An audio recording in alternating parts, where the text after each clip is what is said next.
Hello friends, ഞാൻ doctor Rajesh Kumar. Ladies only സീരീസിൻ്റെ ഒന്നാമത്തെ എപ്പിസോഡിലേക്ക് എല്ലാവർക്കും സ്വാഗതം. സ്ത്രീകളെ സംബന്ധിക്കുന്ന, സ്ത്രീകളുടെ ജീവിതത്തിനെ ബാധിക്കുന്ന ഓരോ വിഷയങ്ങളാണ് നമ്മളിവിടെ ഡിസ്കസ് ചെയ്യുന്നത്. ഇതിനകത്ത് ആദ്യത്തെ ടോപ്പിക്കായിട്ട് നമ്മൾ തിരഞ്ഞെടുത്തിരിക്കുന്നത് സാധാരണ പെൺകുട്ടികൾ മാസമുറ സംബന്ധിച്ച് അച്ഛനമ്മമാരുടെ ഏറ്റവും വലിയ ഒരു കൺസേൺ ആണ്. സാധാരണ ഒരു പെൺകുഞ്ഞ് ജനിച്ചു കഴിഞ്ഞിരുന്നാൽ അച്ഛനമ്മയ്ക്കും എല്ലാം സന്തോഷമാണ്. സാധാരണ ആ കുട്ടി ഒരു 13-14 വയസ്സിൽ മാസമുറ അറ്റൻഡ് ചെയ്ത് അതൊരു വലിയ പെൺകുട്ടിയായിട്ട് ടീനേജിലേക്ക് മാറുന്നതാണ് എല്ലാവർക്കും ഇഷ്ടം. എന്നാൽ ഇപ്പോഴത്തെ കാലത്തെ പെൺകുട്ടികൾ 9-10 വയസ്സിൽ മാസമുറ അറ്റൻഡ് ചെയ്യുന്ന ഒരു ടീനേജിലേക്ക് സ്റ്റാർട്ട് ചെയ്യുന്നത് പലപ്പോഴും മാതാപിതാക്കളെ ചെറുതായിട്ടൊന്നുമല്ല പേടിപ്പിക്കുന്നത്. പലപ്പോഴും ഇത് അവരുടെ ശരീരത്തിലുള്ള ഹോർമോണുകളുടെ വരുന്ന പ്രോബ്ലമാണോ, ഇത് ഇവർക്ക് വളർന്നു കഴിഞ്ഞാൽ ക്യാൻസർ പോലുള്ള രോഗങ്ങൾ വരുമോ എന്നുള്ള ഭയവുമുണ്ട്. അതിൻ്റെ ഏറ്റവും പ്രധാനപ്പെട്ട വില്ലനായിട്ട് അവർ വിശ്വസിക്കുന്നത് ബ്രോയിലർ ചിക്കൻ്റെയും ബ്രോയിലർ കോഴിമുട്ടയുടെയും ഉപയോഗമാണ്. അതുകൊണ്ട് തന്നെ വീട്ടിലവർ മുട്ട വാങ്ങുന്ന സമയത്ത് കഴിയുന്നത്ര നാടൻ കോഴിമുട്ട വാങ്ങാനായിട്ട് ശ്രമിക്കും. ബ്രോയിലർ ചിക്കൻ കഴിയുന്നത്ര അവർ വാങ്ങത്തില്ല. ഇങ്ങനെ ഭയപ്പെട്ട് മക്കളെ വളർത്തുന്ന ആൾക്കാരുണ്ട്. എന്നിരുന്നാൽ പോലും ഈ പെൺകുട്ടികൾ 10 വയസ്സൊക്കെ ആകുമ്പോൾ തന്നെ പീരീഡ്സ് ആകുകയും ചെയ്യും. എങ്കിലും ചീത്ത പേര് എപ്പോഴും ബ്രോയിലർ ചിക്കനും ബ്രോയിലർ കോഴിമുട്ടയ്ക്കും തന്നെയാണ്. ഇതിൻ്റെ സത്യാവസ്ഥ എന്താ? ഇപ്പോഴത്തെ പെൺകുട്ടികൾ എന്തുകൊണ്ടാണ് ഒരു 9-10 വയസ്സാകുമ്പോൾ തന്നെ മാസമുറ ആകുന്നത് എന്നുള്ള കാരണം വിശദീകരിക്കാം. ഏറ്റവും പ്രധാനമായിട്ടും പെൺകുട്ടികളുടെ ശരീരത്തിൽ മാസമുറ സ്റ്റാർട്ട് ചെയ്യുന്ന, പീരീഡ്സ് സ്റ്റാർട്ട് ചെയ്യുന്നതിന് അവരുടെ ശരീരത്തിൽ ഈസ്ട്രജൻ ഹോർമോണിൻ്റെ പ്രൊഡക്ഷനും ഒക്കെ ആയിട്ട് ബന്ധപ്പെട്ടിട്ടാണ്. അവരുടെ തലച്ചോറിലെ പിറ്റ്യൂട്ടറി ഗ്രന്ഥിയിൽ നിന്നുള്ള ഹോർമോണുകളാണ് ഇതിനെ പ്രധാനമായിട്ട് നിയന്ത്രിക്കുന്നത്. സോ ഒരാളുടെ ശരീരത്തിൽ അവരുടെ ശരീരത്തിന് വേണ്ട വളർച്ച ഒരു പ്രായത്തിനേക്കാൾ ഒരു അല്പം മുമ്പേ അറ്റൻഡ് ചെയ്ത് കഴിഞ്ഞാൽ അവരുടെ ഹോർമോൺസും ഒരുപക്ഷെ നേരത്തെ തന്നെ പ്രൊഡക്ഷൻ തുടങ്ങിയെന്ന് വരാം. ഈ ഒരു കാരണം കൊണ്ടാണ് ഇപ്പോഴത്തെ പെൺകുട്ടികൾക്ക് കൂടുതലായിട്ടും പീരീഡ്സ് ആകുന്നത്. അതായത് സാധാരണ ഒരു 12-13 വയസ്സിൽ ഉൽപ്പാദിപ്പിക്കപ്പെടേണ്ട സ്ത്രീ ഹോർമോൺ ഈ കൊച്ചു പെൺകുട്ടികളുടെ ശരീരത്തിൽ ഒരു അല്പം നേരത്തെ ഉൽപ്പാദിപ്പിക്കപ്പെടുന്നതാണ് ഏറ്റവും കൂടുതലായിട്ട് പെൺകുട്ടികൾ ഇപ്പോൾ 10 അല്ലെങ്കിൽ 9-10 വയസ്സ് 11 വയസ്സിലൊക്കെ പീരീഡ്സ് ആകുന്നതിൻ്റെ കാരണം. ഇതിന് പലവിധ ഘടകങ്ങൾ പ്രധാനമായിട്ടും വർക്ക് ചെയ്യുന്നുണ്ട്. ഏറ്റവും പ്രധാന ഘടകം എന്ന് പറയുന്നത് ഈ കുട്ടികളുടെ ശരീരത്തിലെ കുട്ടികളുടെ BMI, അതായത് ബോഡി മാസ് ഇൻഡെക്സ് എന്ന് പറയുന്നത് പണ്ടുണ്ടായിരുന്ന കൊച്ചു പെൺകുട്ടികളെ അപേക്ഷിച്ച് താരതമ്യേന കൂടുതലാണ് എന്നുള്ളതാണ്. ബോഡി മാസ് ഇൻഡെക്സ് എന്ന് പറഞ്ഞാൽ സാധാരണ മെലിഞ്ഞിരിക്കുന്ന, അതായത് നിങ്ങൾക്കറിയാമല്ലോ പണ്ട് കാലത്ത് ഒരു 70-80കളിലൊക്കെ പെൺകുട്ടികളെന്ന് പറഞ്ഞാൽ മെലിഞ്ഞ് ഇരിക്കും. ഇവർക്ക് പലപ്പോഴും രക്തം പരിശോധിക്കുമ്പോൾ വിളർച്ചയായിരിക്കും. ഇവർക്ക് മാൽ ന്യൂട്രീഷൻ, ആവശ്യത്തിന് ന്യൂട്രീഷൻ ഇല്ലാത്തൊരവസ്ഥയുണ്ട്. എന്നാൽ ഇപ്പോഴത്തെ കാലത്ത് ചെറിയ പെൺകുട്ടികൾക്കെല്ലാം തന്നെ ചെറുതിലെ എത്രത്തോളം നല്ല ഭക്ഷണങ്ങൾ നൽകാൻ പറ്റുമോ അത്രത്തോളം നല്ല ഭക്ഷണം നൽകിയിട്ടായിരിക്കും മാതാപിതാക്കൾ വളർത്തുന്നത്. നല്ല നെയ്യ് ചേർത്തിട്ട്, വെണ്ണ ചേർത്തിട്ടുള്ള ഭക്ഷണങ്ങൾ, അതേപോലെ ഏറ്റവും നല്ല പഴവർഗ്ഗങ്ങൾ, നല്ല ഇറച്ചി, മീൻ, മുട്ട, നട്ട്സ് എന്നിവ നൽകും. പാല് പറ്റുമെങ്കിൽ ദിവസത്തിൽ 2 നേരം വെച്ച് നൽകും. ഇങ്ങനെ നൽകി വളർത്തുന്ന കുട്ടികളാവുമ്പോൾ ഇവരുടെ ശരീരത്തിൻ്റെ ബോഡി മാസ് ഇൻഡെക്സ് എന്ന് പറയുന്നത് സാധാരണഗതിയിൽ ഒരല്പം കൂടുതലായിരിക്കും. ഇതുകൊണ്ട് എന്ത് സംഭവിക്കും? അവരുടെ ശരീരത്തിൻ്റെ കൊഴുപ്പിൻ്റെ അളവ് താരതമ്യേന കൂടുതലായിരിക്കും. അതായത് ശരീരത്തിൽ സ്കിന്നിൻ്റെ അടിയിൽ ഉണ്ടാകുന്ന കൊഴുപ്പിൻ്റെ ഒരു ലെയറുണ്ട്. ഈ ലെയറിൻ്റെ കട്ടി എന്ന് പറയുന്നത് താരതമ്യേന കൂടുതലായിരിക്കും. ഈ കൊഴുപ്പിൽ നിന്നും പ്രൊഡ്യൂസ് ചെയ്യുന്ന ലെപ്റ്റിൻ എന്ന് പറയുന്ന ഒരു എൻസൈമുണ്ട്. ഈ ലെപ്റ്റിനെ കുറിച്ച് ഞാൻ മുമ്പ് വിശദീകരിച്ചിട്ടുണ്ട്. നമ്മുടെ വിശപ്പിനെ നിയന്ത്രിക്കുന്ന ഒരു എൻസൈമാണ്. ഈ ലെപ്റ്റിൻ എന്ന് പറയുന്ന എൻസൈം കൂടുതലായിട്ട് ഈ കുട്ടികളുടെ ശരീരത്തിൽ ഉൽപ്പാദിപ്പിക്കപ്പെടുകയും ഈ ലെപ്റ്റിൻ ഹോർമോൺ തലച്ചോറിൽ പിറ്റ്യൂട്ടറി ഗ്രന്ഥിയിൽ സ്റ്റിമുലേറ്റ് ചെയ്യപ്പെടുകയും ചെയ്യും. ഇതാണ് അവരുടെ ശരീരത്തിൽ ഈസ്ട്രജൻ പ്രൊഡക്ഷൻ കൂടുന്നതിന് കാരണവും വളരെ നേരത്തെ തന്നെ പെൺകുട്ടികൾ മാസമുറ അറ്റൻഡ് ചെയ്യുന്നതിന് കാരണവും. അതായത് പ്രധാനമായിട്ട് പറഞ്ഞു കഴിഞ്ഞാൽ കുട്ടികളുടെ ശരീരത്തിൽ എത്തുന്ന ന്യൂട്രീഷ്യൻസിൻ്റെ അളവാണ് ഈ പറഞ്ഞ വ്യത്യാസങ്ങൾ ഉണ്ടാക്കുന്നത്.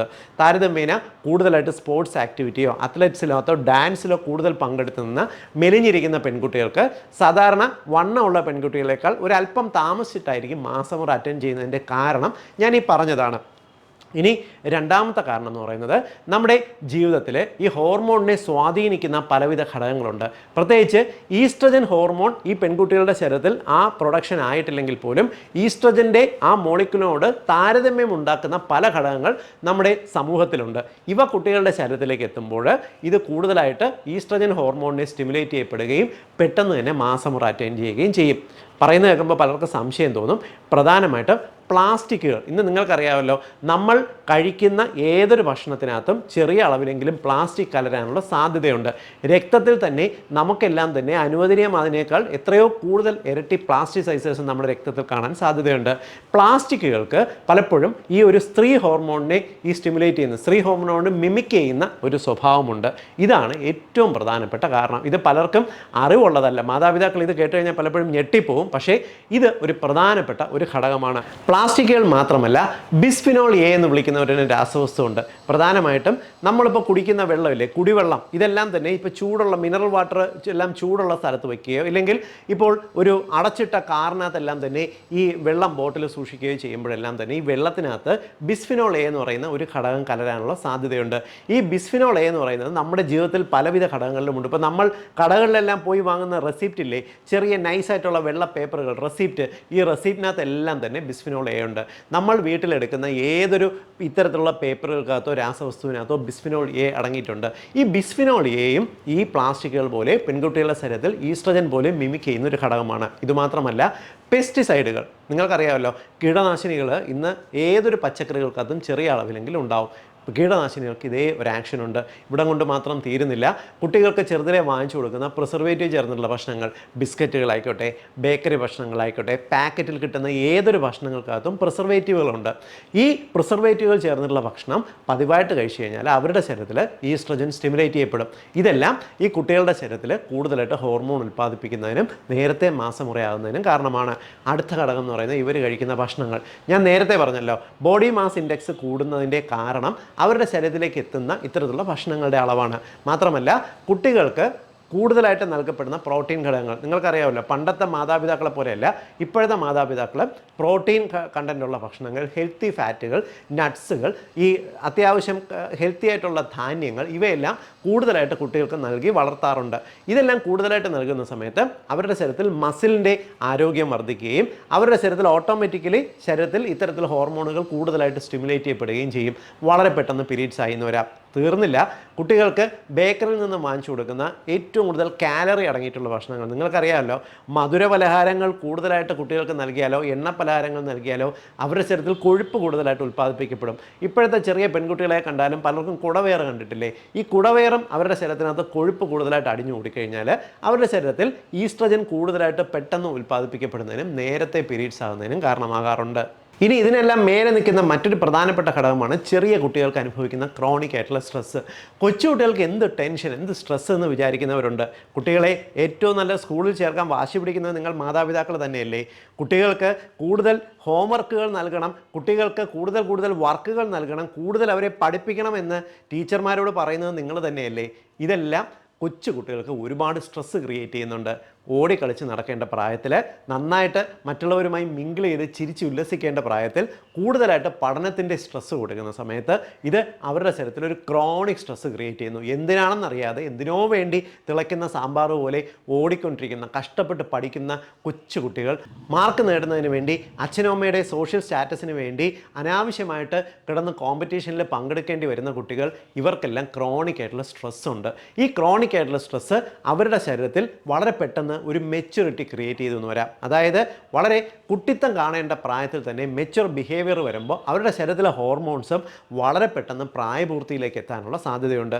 ഇതും കൊച്ചു പെൺകുട്ടികൾക്ക് വളരെ നേരത്തെ പീരീഡ്സ് ആകുന്നതിൻ്റെ കാരണമാണ്. ഇതൊന്നും കഴിഞ്ഞിട്ട് ഇതൊന്നും അല്ലാത്ത മറ്റൊരു കാരണമാണ് ജെനറ്റിക്സ്. ഇപ്പോൾ പാരമ്പര്യമായിട്ട് അച്ഛൻ്റെ അമ്മയുടെ കുടുംബത്തിൽ പെൺകുട്ടികൾക്ക് നേരത്തെ പീരീഡ്സ് ആകുന്ന ഒരു ടെൻഡൻസി ഉണ്ടെങ്കിൽ നിങ്ങളുടെ പെൺകുട്ടിക്കും ഒരുപക്ഷെ ഒരു 10, 11, 12 വയസ്സിനകത്ത് പീരീഡ്സ് ആയി എന്ന് വരാം. ഞാൻ ഈ പറഞ്ഞ ഘടകങ്ങളാണ് ഏറ്റവും കൂടുതലായിട്ട് മാസമുറ കൂടുതലായിട്ട് സൃഷ്ടിക്കപ്പെടുന്നത്. എന്നിരുന്നാൽ ഇതിനകത്ത് എപ്പോഴും ചീത്ത പേര് പാവം കോഴിമുട്ടയ്ക്കും ബ്രോയിലർ ചിക്കനും വരുന്നതിൻ്റെ കാരണം എന്ന് പറയുന്നത്, കോഴി ഇറച്ചി എന്ന് പറയുന്നത് ഒരു 30 ദിവസം കൊണ്ട് വളർന്ന് പാകമാകുന്ന ഒരു ബ്രോയിലർ ചിക്കനിൽ നിന്നും എടുക്കുന്നതാണ്. അതുകൊണ്ട് തന്നെ വളരെ പെട്ടെന്ന് വളരുന്ന ഈ ബ്രോയിലർ ചിക്കൻ കൊച്ചു കുട്ടികൾക്ക് നൽകിക്കഴിഞ്ഞാൽ അവർക്ക് പെട്ടെന്ന് മാസമുറയാകും, അവരുടെ ശരീരത്തിൽ പെട്ടെന്ന് ഈ ചേഞ്ചസ് ക്രിയേറ്റ് ചെയ്യുമെന്നുള്ള ഒരു ചിന്തയാണ് ഇതിന് കാരണമായി തീരുന്നത്. യഥാർത്ഥത്തിൽ ഈ ബ്രോയിലർ ചിക്കൻ നിർമ്മിക്കപ്പെടുന്നത്, അതായത് അവയെ ഡെവലപ്പ് ചെയ്തെടുത്തിട്ടുള്ള സെലക്റ്റീവ് ബ്രീഡിംഗ് എന്ന് പറയുന്ന 1970-കൾ നടന്ന ഒരു പ്രോസസ്സിൻ്റെ ഭാഗമാണ്. അവയ്ക്ക് ഹോർമോൺ കൊടുത്തിട്ടല്ല ഇവ വളരെ പെട്ടെന്ന് വളരുന്നത്. നിങ്ങളൊന്ന് ആലോചിച്ച് നോക്കിയേ, കൊച്ച് കോഴിക്കുഞ്ഞിനൊക്കെ തന്നെ ഈ ചിക്കൻ ഹോർമോണും ഗ്രോത്ത് ഹോർമോൺസോ ഈസ്ട്രജൻ ഹോർമോൺസോ നൽകി ഈ കോഴിക്കുഞ്ഞിനെ വളർത്തി ബ്രോയിലർ ചിക്കൻ ഒരു 30 ദിവസം കൊണ്ടാക്കിയിട്ട് നിങ്ങൾക്ക് തരുന്നത് 100, 150 രൂപ, പരമാവധി 200 രൂപയ്ക്കായിരിക്കും തരുന്നത്. 200 രൂപയ്ക്ക് നൽകുന്ന കോഴിക്ക് അതിനകത്ത് 3000, 4000 രൂപയുടെ ഹോർമോൺ ഇഞ്ചെക്ട് ചെയ്ത് തരുന്നത് പ്രാക്ടിക്കലാണോ? അല്ല, നിങ്ങൾക്ക് തന്നെ അറിയാം. അതേപോലെ 6 രൂപയ്ക്ക് കിട്ടുന്ന ചെറിയ ബ്രോയിലർ കോഴിമുട്ടയ്ക്കകത്ത് ഇത്രയും ഹോർമോൺ ചേർന്നിട്ടുണ്ടെന്ന് പറഞ്ഞാൽ ബുദ്ധിയുള്ളവർക്ക് വിശ്വസിക്കാൻ പറ്റുമോ? ഇല്ലല്ലോ. അതുതന്നെയാണ് ഇവിടെ കാരണം. യഥാർത്ഥത്തിൽ കോഴിമുട്ട എന്ന് പറയുന്നത് ചെറിയ പെൺകുട്ടികൾക്ക് ഏറ്റവും ഐഡിയൽ, അവരുടെ വെയിറ്റ് അറ്റൈൻ ചെയ്യുന്നതിനും തലച്ചോറിൻ്റെ വളർച്ചയ്ക്കും ഏറ്റവും പ്രധാനപ്പെട്ട ഘടകമാണ്. ചെറിയ കുട്ടികൾക്ക് കുറഞ്ഞ ചിലവിൽ നൽകാൻ സാധിക്കുന്ന ഏറ്റവും മികച്ച ആനിമൽ പ്രോട്ടീൻ തന്നെയാണ് ബ്രോയിലർ ചിക്കൻ. അതുകൊണ്ട് നിങ്ങൾ ഈ പെൺകുട്ടികൾക്ക് വരുന്ന ഹോർമോണൽ ചേഞ്ചസിൻ്റെ ഭാഗമായിട്ട് ഒരിക്കലും ഈ ബ്രോയിലർ ചിക്കനെയും ബ്രോയിലർ കോഴി മുട്ടയോ നിങ്ങൾ വേർതിരിച്ച് വെക്കേണ്ട കാര്യമില്ല. ഇത് എല്ലാ മാതാപിതാക്കളുടെ അറിവിലേക്കായിട്ട് ഷെയർ ചെയ്യുക. യഥാർത്ഥത്തിൽ സംഭവിക്കുന്നത് എന്തെന്നുള്ളത് എല്ലാവരും തിരിച്ചറിയുക. വീണ്ടും അടുത്ത ദിവസം ലേഡീസ് ഓൺലിയുടെ പെൺകുട്ടികൾക്ക് വേണ്ടിയുള്ള മറ്റൊരു എപ്പിസോഡുമായി കണ്ടുമുട്ടാം. ബൈ.